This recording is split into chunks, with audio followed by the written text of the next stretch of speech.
Here we go. This will be the committee meeting for Audits and Government Efficiency. August 28th, council members in chair. Mr. Rosendahl is not with us today, and I don't know, Mr. LeBon's going to be here? Well, let's do a committee of one because we can get things done that way. We have on the agenda 4 items. We're going to continue item number 4 to another date. So if you're here from item number 4, you go have the rest of the afternoon. Okay, continued. Other activities. So let's go number 1, 2, and 3. So let's take number 1. Item number 1, Board of Review Reports number 012512 and 042512 relative to delinquent accounts for write-off. Good afternoon. Afternoon. Todd Bowie with Office of Finance.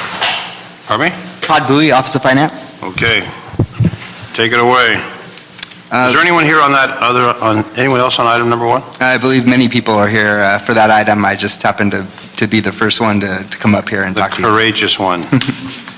All right. So the item before you, as you obviously recall, was taken out of council and referred to your committee here for further discussion. The items themselves have been written off, but I believe your intent was to kind of discuss more about those processes and perhaps the processes related to collections and billing in general.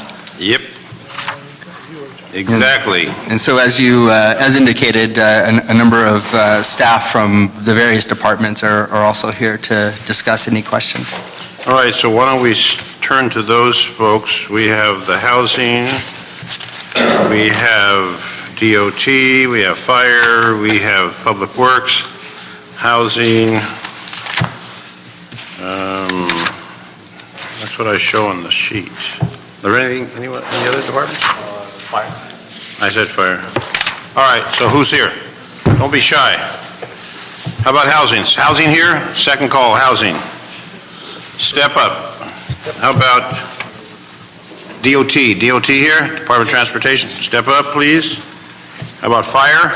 Come on up, fire. Public Works. We have a lot of chairs here, so don't be shy.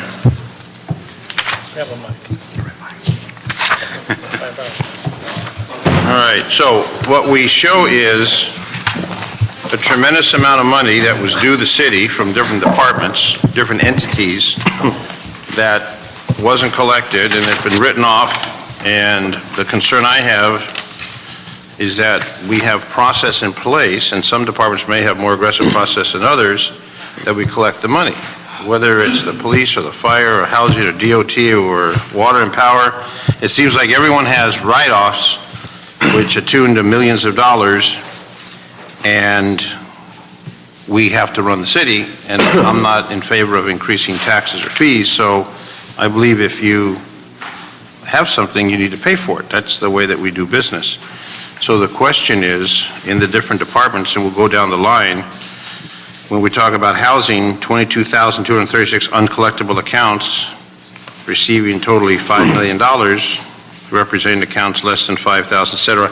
I mean, the bottom line is, and I'll go with each department, what are you doing to fix it? What are you doing to change it? What are you doing to be more aggressive, collect the money that is due in the various activities that you're involved in? So let's start with the housing department. Housing. Good afternoon, Roya Babazadeh, Housing Department. We do have extensive process for our billing and collection to ensure that we collect our fees and maximize our revenue. Overall, for all of our accounts, we have a collection rate of over 90%. And for 2 fees that consist of over 83% of our revenue, we have 94% and 93% collection rate, which is considerably high rate. We also have very high penalties for accounts that are not paid timely.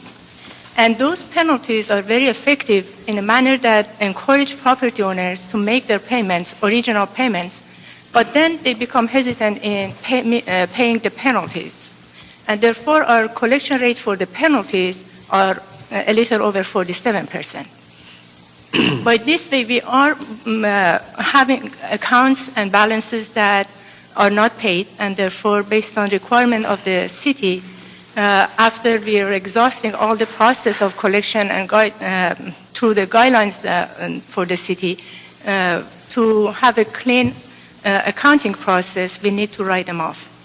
To just be clear, the process that we have to collect our accounts, we issue the bills and we provide property owners with extensive time, 60 days for most of our accounts and 30 days for less than 15% of our accounts to make their payments timely.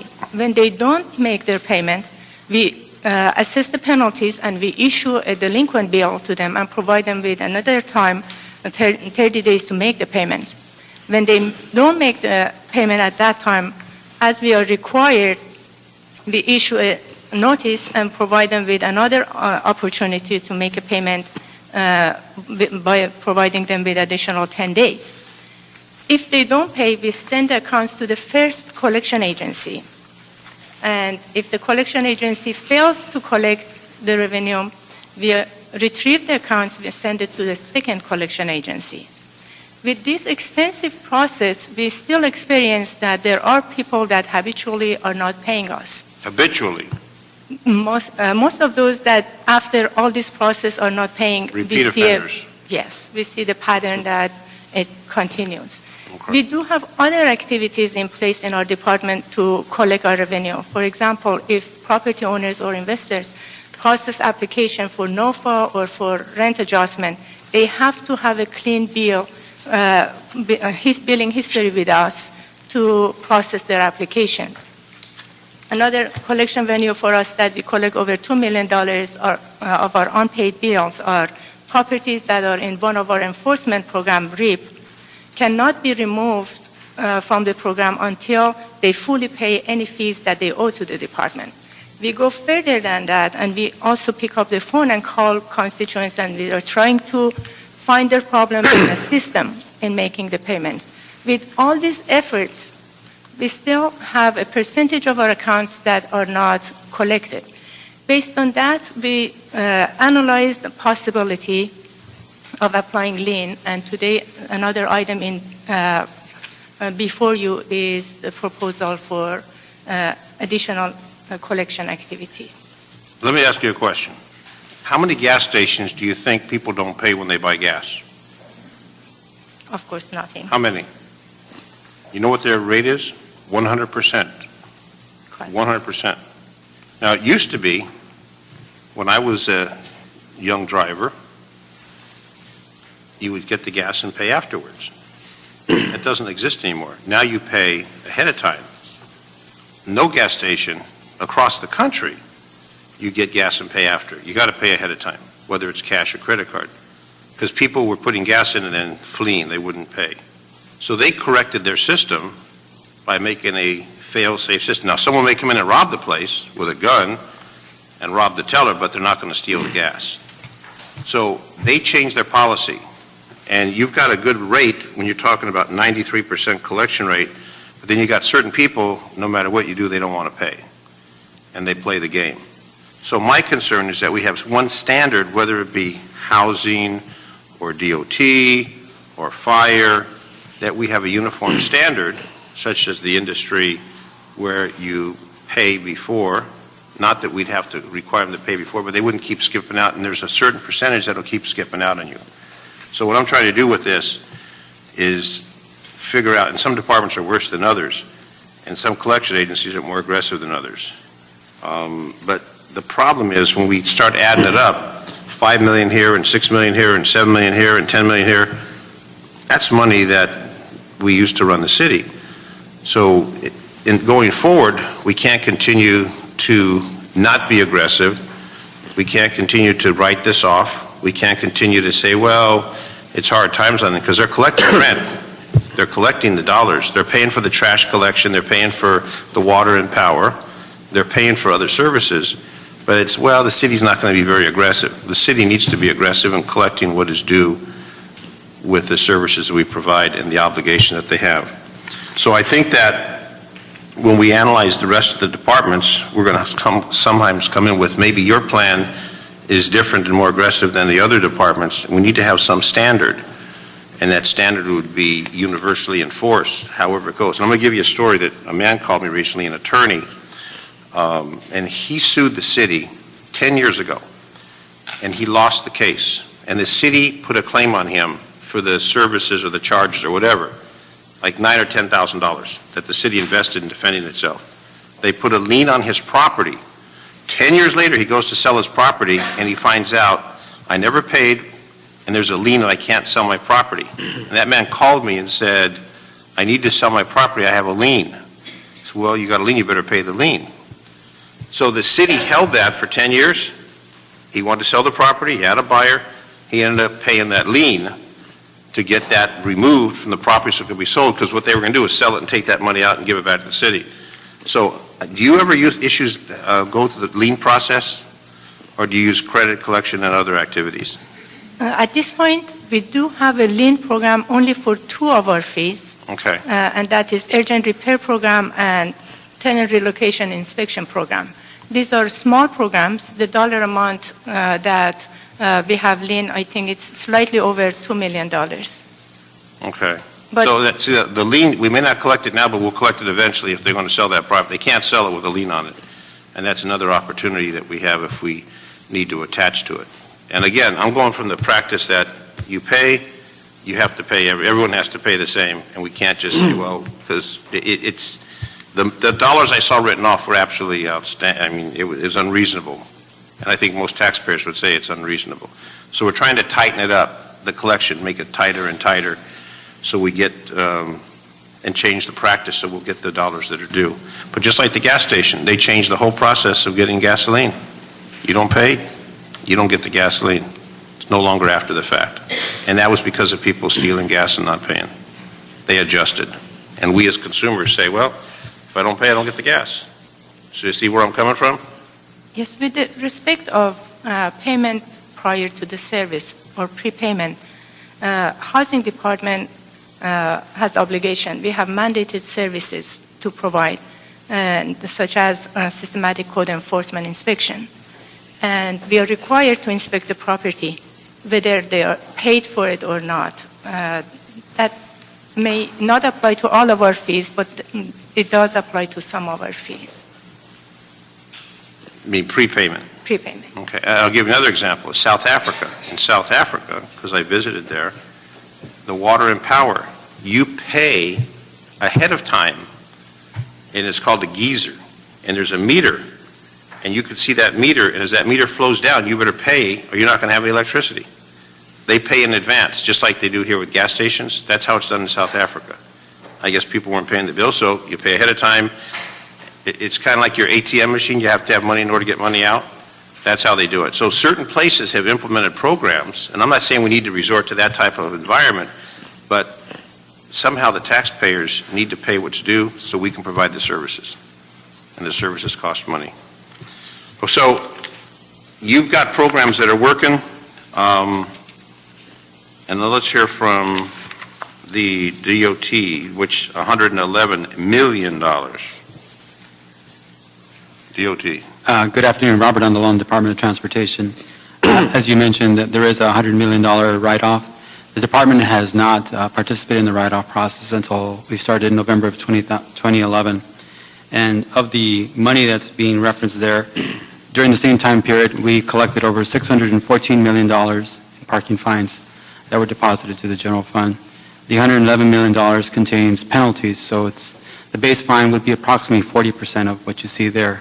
So once you add the penalties and the other late fees, it accentuates the amount that's outstanding and therefore written off. These citations are over 2 years old. We've exhausted our collection efforts. Many of them, over a third, have DMV registration issues or DMV ownership issues, where a person who previously owned the vehicle has sold the vehicle, and we try to go after the previous owner, or a new owner has not registered the vehicle, and therefore we're not able to go after the person who legitimately should be sought for the money.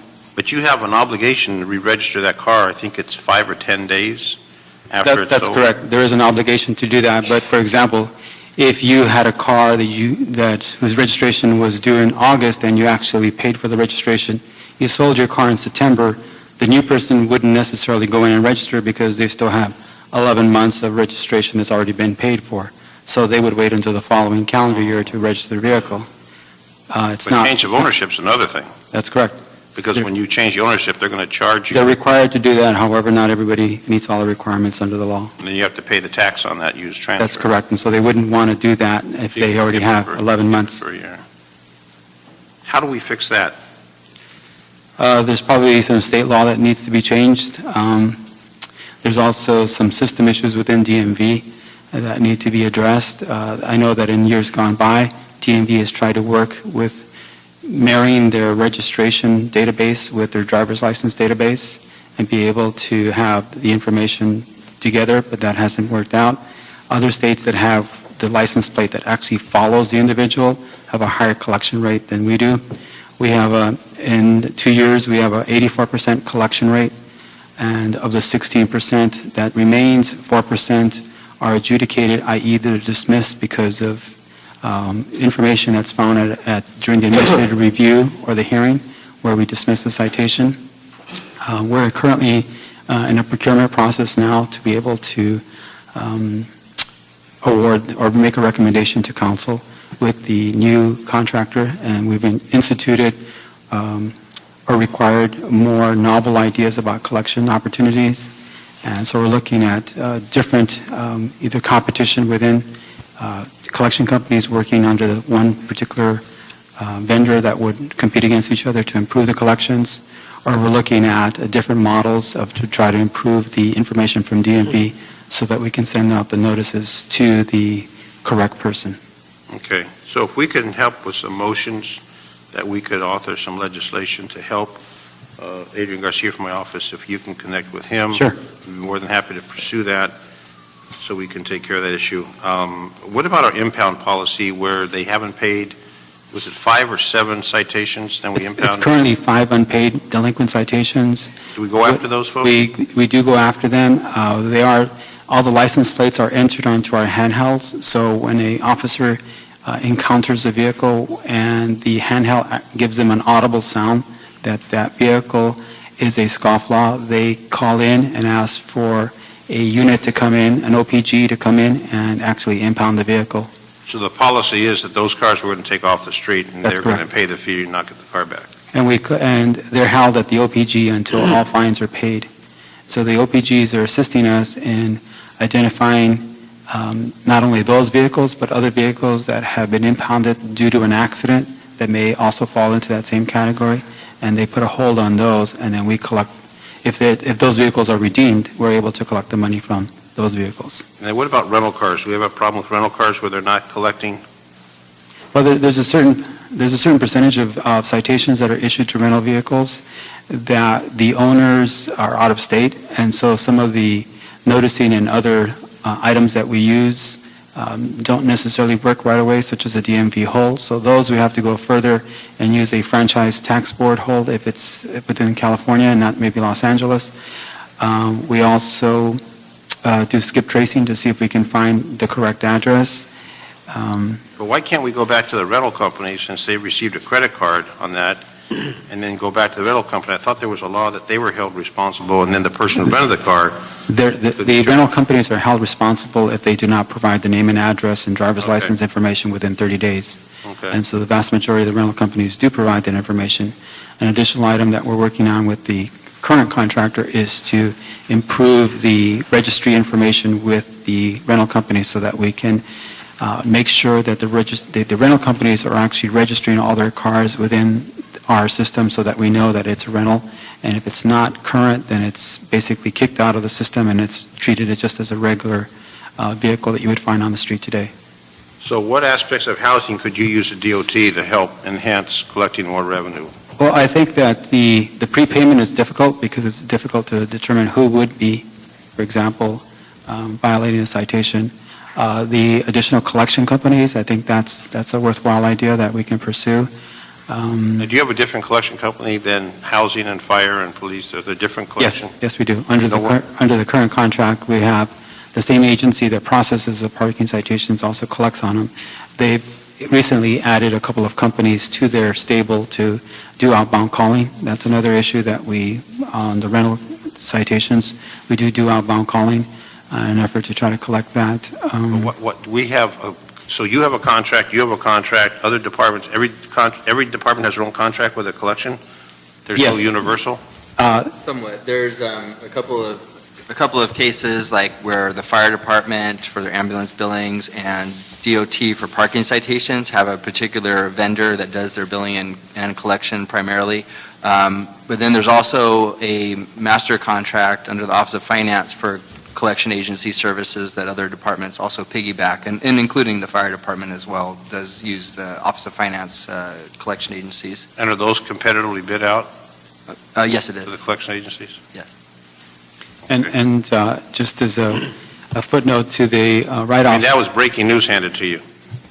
Well, actually, it's I saw him handed the note. just a reminder that Okay. under the new contract, we're also requiring further enhancements of the credit bureau reporting as well as civil judgments.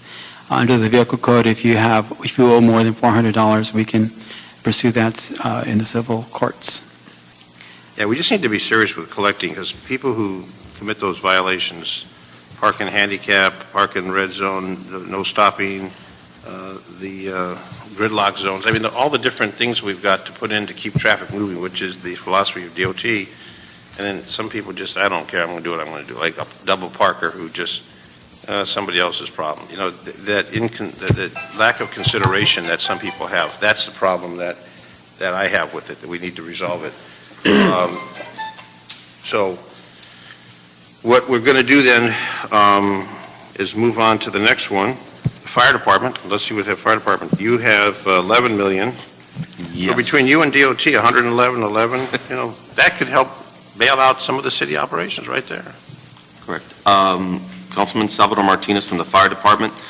Wanted to maybe just give you a quick overview and just, focusing on what we've done to improve and streamline our collection efforts.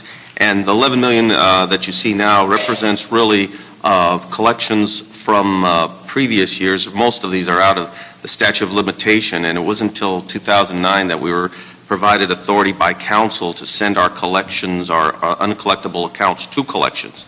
But since that time, sir, we've been very aggressively improving our rate of collections and automating that effort.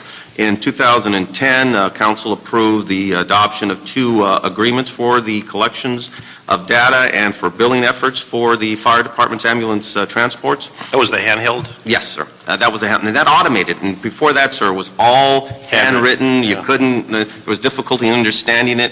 Now it's all automated. That's immediately sent from our those data collectors to a database, and it's shipped out to our billing collection agent, which is Intermedics. They then immediately work on it. So we've streamlined that process. We've cut down the billing cycle from, getting that information out from 60 days to less than 30 days. So that's really improved our current rate of collections. But what you have in front of you, sir, is old collections that are from the old legacy system, the old manual system that we're using before, that we started to send out to our collection agency, NCO. And we use NCO because they're HIPAA compliant, and that's one of the requirements to be compliant.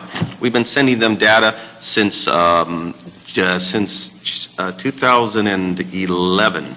We started to send out collections of uncollectible, or we started sending them our uncollectible accounts.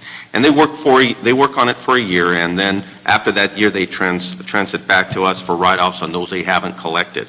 But our collection rate has improved because of their efforts, though, sir. In the last few years, we've collected $3 to $4 million in those uncollectible accounts where they were able to get those transportees, those patients, to pay up. They also do a very aggressive tactics to improve the collections. In addition to, getting the immediate data from our data collectors, when there is not sufficient data on those bills, they'll go to the hospitals individually and try to obtain the information that the patient provided to the hospitals, so then they know who they can bill for follow-up collection. So there's a lot of follow-up activity and that we aggressively push them to get in terms of just maximizing the collection for the city. So everyone over 65 on Medicare, we would then be able to recoup that from Medicare. And anyone over 65? Yes, we do bill Medicare, Medi-Cal consistently. Medicare is one of our higher Pay? yes, and That's they're what the doctors consistent. tell me. Yes. Medi-Cal, though, tends not to pay as much. They have, by state mandate, they only pay us a fraction of the cost, which is about 128, I believe, sir, for transports. But it's state mandated, and we cannot pursue and go after them for the differential. However, on the privates, we do a big effort. We progressively seek our reimbursements, and we constantly meet with our partner, Intermedics, to see how we can improve items in terms of our collection efforts. So there's always ongoing improvements to what we can do a better job of, sir. So even though we're paying Intermedics for that, we're still receiving additional compensation. So Yes. the cost of doing business, we're still getting dollars to do Yes, it. and maybe to give you a time, sort of a cost frame on that, sir. Prior to the automation, we were collecting $58 million through efforts from city employees.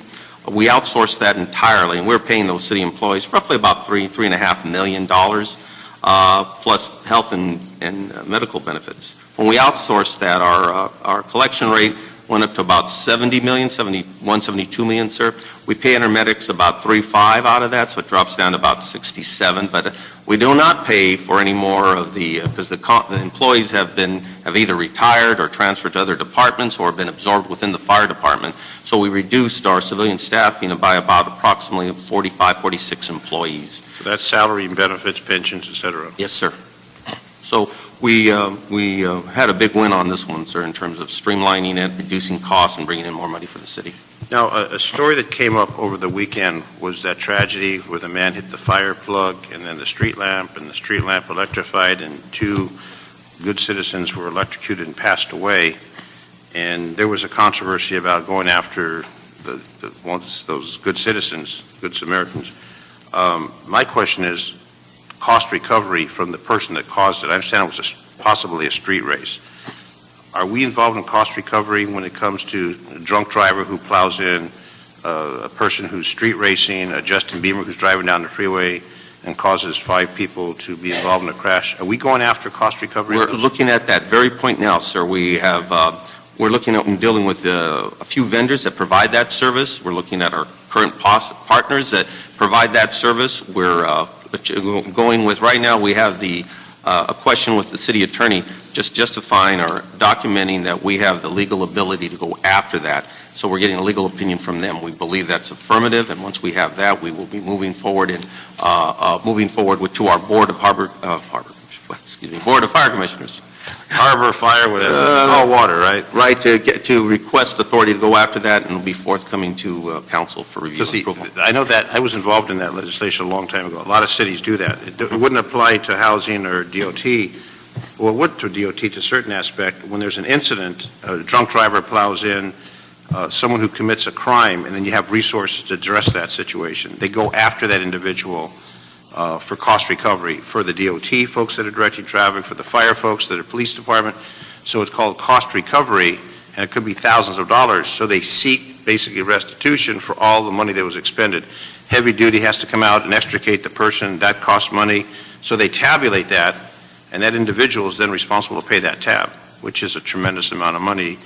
And then it's called cost recovery program. So I know we've discussed that. I'm glad we're moving forward on that. That could be additional dollars. And the tragedy that occurred, if it was a street race, that someone died and the individual who was in the race did not die, that individual, insurance, the state would ever be responsible for paying, because I'm sure in that particular case they had a lot of emergency resources. Yes, sir. You know, 2 innocent people passed away and other people suffered serious injuries. So that cost recovery, in other words, you create that havoc, you're going to pay for that, for all the emergency services that have to flow out. So it would be DOT, police, and fire. Okay, let's go to the next one, Public Works. There's room for you. Don't worry, they'll make room for you. They're happy to jump out of the hot seat. Give it over to you. They're all abandoning you now. Yep. Good afternoon. Sunny Berberabe from the Bureau of Sanitation, Industrial Waste Management Division. And you folks had $197,000, almost $200,000. Yes. This represents businesses that their industrial wastewater permits have been terminated or inactive, meaning they had a change of ownership or they have filed for Chapter 7 or they're out of business. So these accounts have been referred to the collection agency, and the collection agency has determined that it's uncollectible. That's why we have submitted this to the Board of Review for write-off. So currently, our division is mandated by the federal government to inspect these facilities with regards to the industrial wastewater discharge to the sewer, making sure that no pollutants are part of their discharge to the sewer that would affect our pre-treatment, our treatment plants. So right now we have an inventory of 16,000 industrial waste permits, and this represents about 566 permits that are terminated that we're asking for, that we have asked the Board of Review to write off. Right now, we have a collection rate of 90%, and we have an annual collection of $16 million a year, Remember what I said about gas stations? What's their collection rate? 100%. There you go, 100%, because they changed the method in how they do business. Credit cards. Someone pays by credit card. Who pays that transaction fee? Us or them? I believe, I don't know if the treasurer is still here perhaps, but Treasurer? I believe it may be dependent on each individual. Because if someone has a department. bill of $5,000, and there's normally a 3% tab on that fee, if we're paying that versus the individual charging, that's something we need to look into. If you're accepting a credit card to pay, because you get mileage, you get credits, you get this, that, and the other different credit cards, and it came up, who's paying the charge? I think it's 3% if we're accepting a credit card. So DOT, do you know who's paying that? For parking citations, we charge a $2 convenience fee by ordinance. Okay, so there's a fee that they would pay. We need to look into that with the Finance Treasury Department to find out if someone has a bill that's $10,000 and they're charging a credit card, which some people do, and we're paying 3% on that, that's a lot of money that we're paying. They should be paying that on a fee. We need to get a report back on that. Who's paying the fee? Sure. Because every credit card has a fee, some more than others. Okay, are there any other departments? That's the rest of them? That's all of them? Okay, so here's what we want to do. We want to note and file the Board of Review report. We want to instruct the CAO and the City Attorney to amend the Administrative Code and our LA Municipal Code to update the membership of the board that would include the CAO, but no more than 3 members on the Board of Review. The CAO should be part of that, and we're going to make a recommendation for that. Instruct the CAO and Office of Finance to review and update the protocol of the Board of Review when considering write-off of city debt. So update the protocols of the Board of Review, and then instruct the CAO with the assistance of the Mayor, City Attorney, Office of Finance, and ITA to report back in 45 days with a proposal that would realign the city's debt collection function, provide recommendation for best practices in collecting city-owed debt under such a realignment.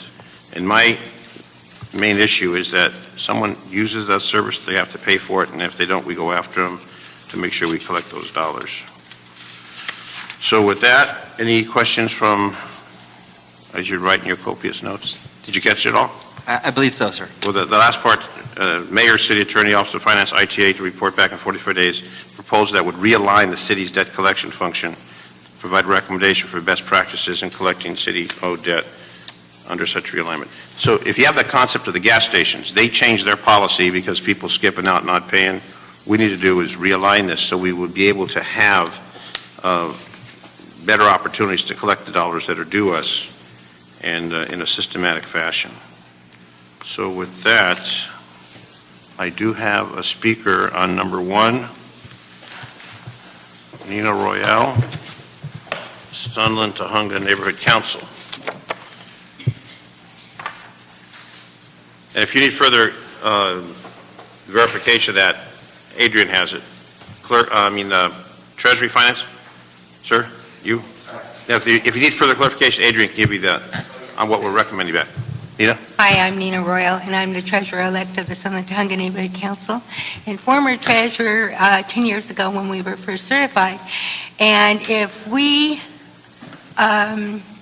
kept our books in the same manner that the city does, we wouldn't be living today because of the fact that the city really puts the screws to the neighborhood councils. They have to be accountable to the nth degree.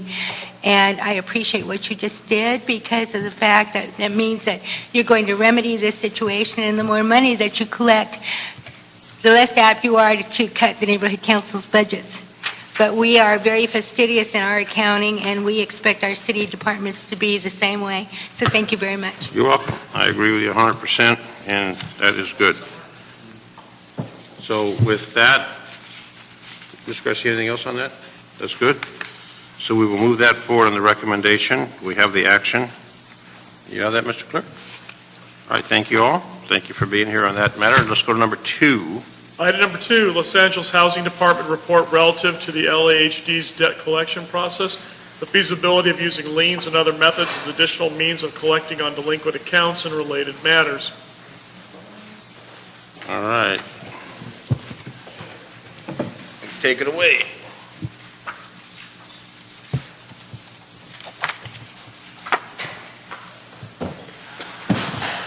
Roya Babazadeh, Housing Department. Didn't you used to work with the police department? Yes, that's right, Council. Did they kick you out? Or did you just get smart? I relocated. You relocated. We are happy to have him in Housing Department. He is our billing and collection manager, and he's assisting us in improving the process constantly.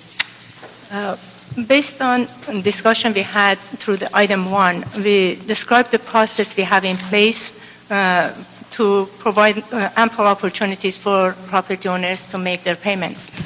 But as we discussed, there is a percentage of the accounts that are not paid, and we were instructed by your body and Budget and Finance Committee to explore additional collection avenues and analyze and assess possibility of applying liens to our delinquent accounts. In order to do so, we looked at the process in the city, and we did a survey of 7 departments in the city and 17 cities nationwide to find the best practice. In the city, we found that the practice that Building and Safety has for applying lien to their delinquent accounts may fit with the requirement of the programs and the fees that we have.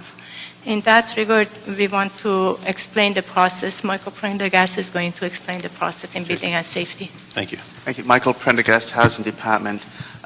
During the city survey, we took a look at several types of liens. The one that the finance uses is the General Lien Program, a relatively new one whereby they attach a lien to bank accounts based on the audit that they've completed. The other type is a indirect assessment, which is a notice on title, something similar to the example used in the previous one, that the property cannot be sold until that's been satisfied or refinanced. And I don't think they can take a lien out on that once there's a, I don't think they can take a loan out if there's a lien on it. I think they're prohibited on that. Well, it depends on the finance company itself. Right now, after the real estate market meltdown, we're finding an awful lot whereby the escrow companies are wanting demands from us to settle these before they'll finance any funds. Prior years, they were a lot more lenient and ignore those and let them pass on, but now they're very stringent on that. So that helps us. Absolutely, absolutely. We're being quite successful now with that program. And then the other type is the direct assessment lien. And this is the one that we found very successful for the departments we looked at, as Ms. Babazadeh said, Building and Safety. A direct assessment is that one that passes through the approval process. It has the administrative appeals process through City Council, and where the bill goes included with your property tax bill through the Los Angeles County. You pay your property tax bill, which includes the outstanding fees, and the county reimburses the city on that money. So there's different options on the lien process. Absolutely, yes, indeed. This one with the seems to have a very the success rate runs around 75 to 90% in collection on that. It's very streamlined. It's on the bill. If you have impounded property taxes, it gets collected that way also. So looking, that's why we built our model. Our recommendation is based on that. Okay, good, good. Inspector General. I always want to call you Inspector Clouseau, but Inspector, coming from law enforcement. You like that one, Paul? Yeah. You always caught us. What do you think about this one? Good afternoon, Fernando Campos, Inspector General with the Office of the City Administrative Officer. The concept of lien processing and moving forward with liens or judgments or seeking any legal considerations to collect our debt, absolutely full agreement there. Some of the areas that I'm concerned with the lien process or what's before you is the staffing requirement and also the lack of a fiscal impact statement and a cost-benefit analysis that needs to be conducted in terms of how much staffing or how many resources are needed and where should those resources be deployed. An area for consideration from this committee is looking at our collections function and looking at lien processing and where that function should actually reside in. Should the housing department be responsible for lien processing? Is that part of their core function, or should it be the Office of Finance? Recommendation to this committee is to consider having the CAO's office go back and look at the fiscal impact statement, go back and conduct a cost-benefit analysis to see whether those resources are appropriate. Currently, I believe the proposal is about 6 FTEs to manage this program. However, there's other alternatives that may be more feasible or more economical for us to move in that direction. So my request or my recommendation is to conduct that fiscal impact analysis and also a cost-benefit analysis. With that said, as a whole, I do agree with the concept of moving forward with lien processing. Also, I agree with the notion of setting a minimum threshold of $1,000 so that we're being more effective in what we're doing and also some efficiencies will be realized. However, within a one-year deployment of the program, my recommendation would be having the housing department come back and provide a status update on how that program has been functioning or the performance of that program at the $1,000 minimum threshold and whether it would be feasible at that time to maybe expand the program to start pursuing other liens as well. But at this point, the program before you, the proposal before you, is in sync with the concept of realigning the collections function, also the concept of seeking legal and legislative considerations to increase our delinquency or increase our past recovery. Okay. We don't want to increase delinquency. No. We've already got a problem with that. So how long are delinquent accounts held before they are referred to a collection agency? How long do you hold them before you send them out? Less than 6 months because of the... Less than 6 months? Yes. Okay. And then, why is the collection rate after they're referred to the collection agency so low, 15%? And what's the collection agency's reasoning for such a low collection rate? Only 15%, so 85 aren't proven effective. What's the problem with that? The 15% collection rate for collection agency that we cited in our report is the historical information we have. Currently, the system of sending accounts to collection agencies has changed. Previously, it was required that we send the delinquent accounts only to one agency, and that one agency collection rate was 15%.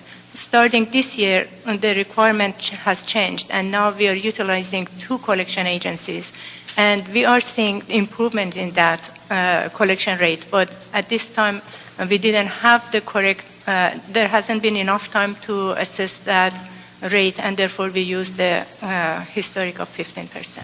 Okay. And if I can add on to that, currently the Office of Finance, or formerly the Office of Finance, was only requiring the collection agencies at the primary level. Currently, they're moving towards a primary and secondary collection system in which a collection agency would have the account for about 6 months and then refer it to a secondary collection for another 6 months. That is currently the proposal that's out on the street for an RFP.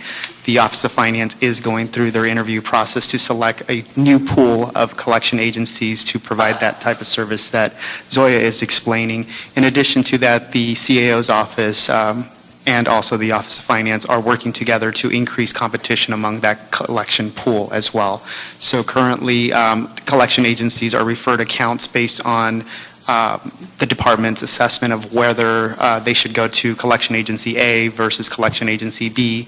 The proposal that we are considering at this time is looking at collection agencies competing against each other so that they can compete for our collection portfolio based on performance. So the RFP does require the collection agencies to now provide new information on performance, and then also we're hoping that this information will increase the competition among the collection agencies in which they can compete for more of our portfolio share. So we do anticipate that performance level or the liquidation rate to go up. How much, we're still doing our analysis, but we do hope to move in a direction where we are promoting and encouraging competition among the collection agencies themselves.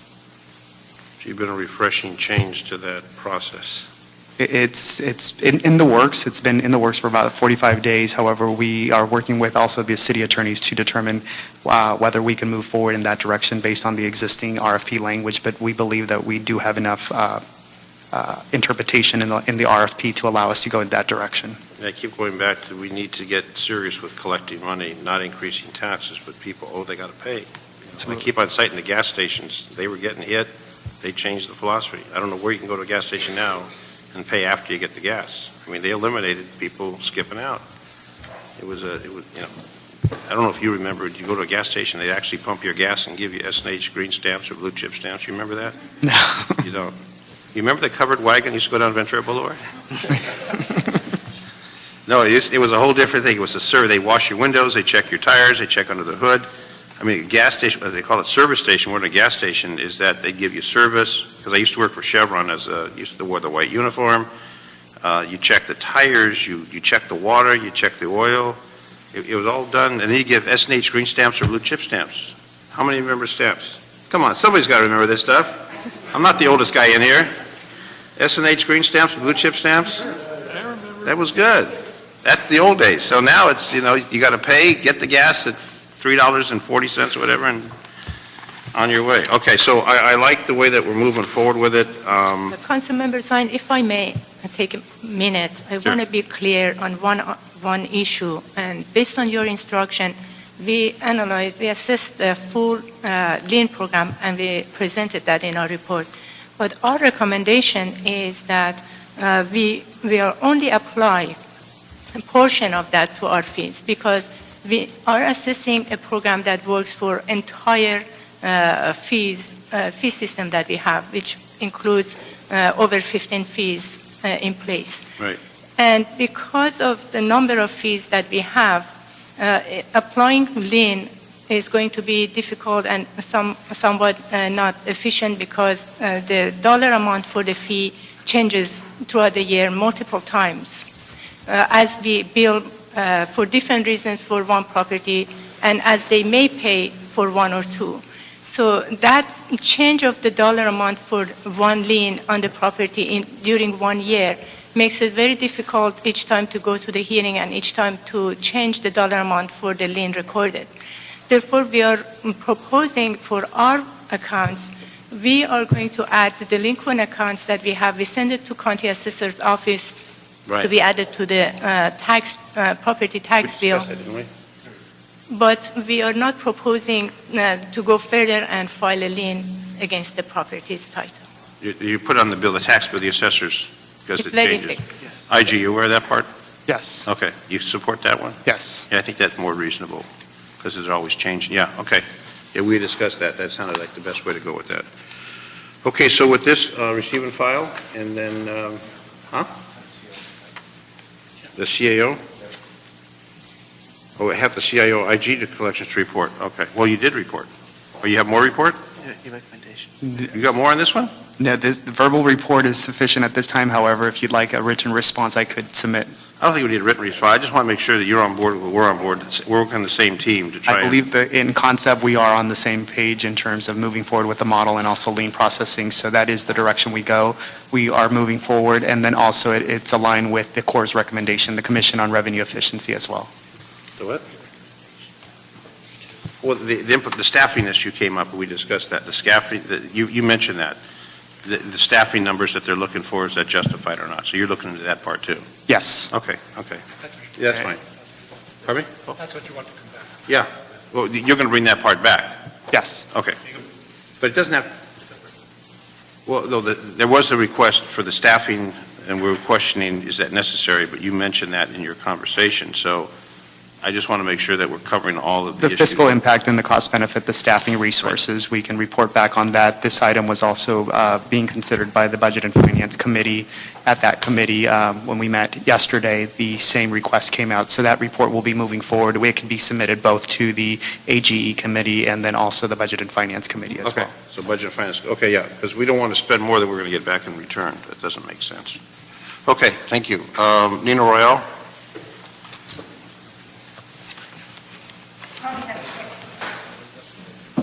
Thank you, Housing Department, thank you, IG. Years ago, Why don't you have a seat? a couple of years ago, the city mistakenly believed that the North Valley Reporter owed business tax. And they drove me crazy for 6 months until I finally convinced them that was not the case. However, I was absolutely shocked when I found out that the collection agency was in Texas. So listening to all these people today and talking about collection agencies and the amount of money that they need to collect, my understanding is that the collection agency also gets a portion of that money that they collect. So therefore, I'm requesting that the city... They don't work for free. Exactly. So I'm requesting that the city use, you can't tell me that in the state of California or in the county and city of LA, there aren't enough collection agencies around to do the job. And we have this Shop LA, then the city should do the same thing. Thank you. There is a standing directive to do business with local businesses. That's already a standing directive that's generated from the council and the mayor So they supports. changed that from last year. Well, I don't know what last year was like, but I know that there's been an emphasis to have local businesses, because they talked about local would mean anywhere in the state. We're talking about LA City. If it's not LA City, then it would be LA County. And, people in Texas or Washington, we're trying to keep the businesses local. Okay, because that's a lot of money that they're collecting. You're right. Their share. Well, that's a whole nother discussion, but I hope that they're sensitive to that because we've already gone on record supporting local businesses. Okay, that'll be direction on number 2. Now let's move to number, So that'd be note and file, the Housing Department report then? and then we're going to get a report back from the IG on that. And then we're going to move to number 3. This is about purchasing card program. Okay, number 3. Item number 3, controller report relative to the city's purchasing card program in connection with the city's commodity purchasing and related matters. Good afternoon, Veronica Salumbiras from the Office of the Controller. Your The committee... Office of the Controller, I like that sound. I like that sound, Controller. Your committee requested the controller to report in the city's purchasing card program. Specifically, you requested information on 1, the number of purchasing cards or P cards used citywide, 2, personnel with access to the P cards, 3, the annual cost to the city for the P cards, and 4, tracking mechanisms to prevent waste, fraud, and abuse. If I may, I'd start by providing a brief overview of the program. The P-Card program was established through the collaborative efforts of the Controller, the General Services Department, and the Office of Finance. The program was established to create a more efficient, cost-effective method of paying low-value, non-inventory, non-capital, and non-contracted items. While the program provides a payment mechanism for these items, it does not release cardholders from compliance with the city's procurement policies and procedures prescribed by GSD. GSD, as the designated purchasing agent of the city, is the primary city department responsible for monitoring compliance with the city's procurement policies and procedures. Going back to the specific information you requested, presently there are 1,096 open P cards issued to city employees. The P cards are issued only to employees whose duties and responsibilities require them to procure materials and services to avoid disruption of city services. For example, a typical city department P cards would be issued to administrative personnel in charge of operating supplies and materials. There is no annual fee associated with the P cards. The average total annual city purchase through the program is approximately $4.7 million. With regard to tracking mechanisms, the controller uses several. First and foremost, P cards are subject to standard limits, and that is the maximum total purchase per billing cycle is $5,000. There's a maximum $1,000 per single transaction, a maximum of 30 transactions per billing cycle, a maximum of 10 transactions per day. Another control mechanism is the merchant category code system. Under this system, P cards are embedded with merchant category codes that allow purchases from the most common vendor types, such as office supply companies, to go through, while blocking or declining purchases from high-risk vendor types, such as bars, liquor stores, hotels, motels. There is a citywide purchasing card administrator in the controller's office. That employee audits P-card transactions on a daily or monthly basis. Additionally, periodic audits of the P-card program is conducted by the controller through the CFMP, or the Certification and Fiscal Monitoring Program. The controller also developed a cardholder manual. This manual contains detailed policies and procedures on the use of the P-cards. It provides a list of prohibited uses and other information to provide guidance and direction to departments on the proper use of the P-cards. The program also requires the use of purchasing card payment records. Cardholders are required to submit this form every month, and it details each and every transaction within the billing period. Original receipts and supporting documentation must be attached to this form. At the department level, control mechanisms include the requirement that each department designate a department purchasing card coordinator. This coordinator is tasked with reviewing PCPR packages. There are currently 44 department P-card coordinators. They notify the controller when a P-card needs to be canceled, such as when an employee leaves the city department or leaves city service. Department supervisors are responsible for ensuring that P-cards are used only for city business purposes.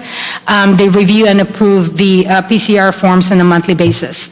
That concludes my long presentation. I'd be happy to answer any questions you may have. Well, not long, it's concise, it's thorough and detailed. I read the report from our controller, and it shows we've done previous audits on the P-cards, and it shows that the program seems to be working pretty well. Also mentioned that the Department of Water and Power, airports and port, neighborhood council, neighborhood empowerment all administer their own purchasing card programs, and they've all done audits on those in the past. So we just want to make sure that the program is working well, and there's checks and balances, and it appears that there are a number of checks and balances. It's a lengthy document, and all the folks that have the P-card, procurement cards. Are there any other vendors for which purchase should be blocked or declined other than the ones they mentioned in the report? Bars, liquor stores, hotels, motels, blocked or declined? Under the merchant category code program, everything is initially blocked. The way it works is that when a department asks for a P-card, they work with the controller. There's a standard 1 and a standard 2. So for the first standard, only the most common type of vendors are authorized. And then based on operational needs, a department, let's say, for example, the zoo department would come to the controller and say, I need to purchase chemicals to clean the cage or something like that. So they would work with the controller, and the controller would open up the particular merchant code to allow the zoo to purchase the materials. So the controller's office doesn't see a problem with the current operation of the P-cards? That's I correct. see it, the report showed, the audit showed that it's running smooth and enough checks and balances there to keep it honest. That is correct. The 2003 audit actually recommended expanding the use of the P-cards, and it did expand a little. From 2003, there were about 800 and some P-cards, and now it's up to 1,094. The purchase, though, actually, the total amount purchased with P-cards went down, but it's presumably from the budget cuts. And then what kind of items are purchased? Have you looked into the items that are purchased? Because I didn't see, and I looked to see if there were any the kind of things that they purchase. I believe they can purchase office supplies, and Rec and Parks, I think they are able to use it to purchase materials and supplies for their programs. Okay. Prohibited. the prohibited uses are actually listed in the cardholder manual. Yeah, I think page. there's like a one-page that, Yeah, it's an extensive list. Car wash.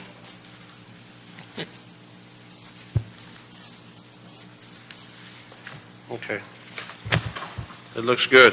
At least that came out that the audit showed that everything was in order, which is a positive reflection. So we're going to note and file that. I thank you. thank So you. you have your colleagues sitting there watching you taking notes. What do you think? She did okay? Yeah, she did great. The colleagues are there. All right, anything else, Mr. Garcia?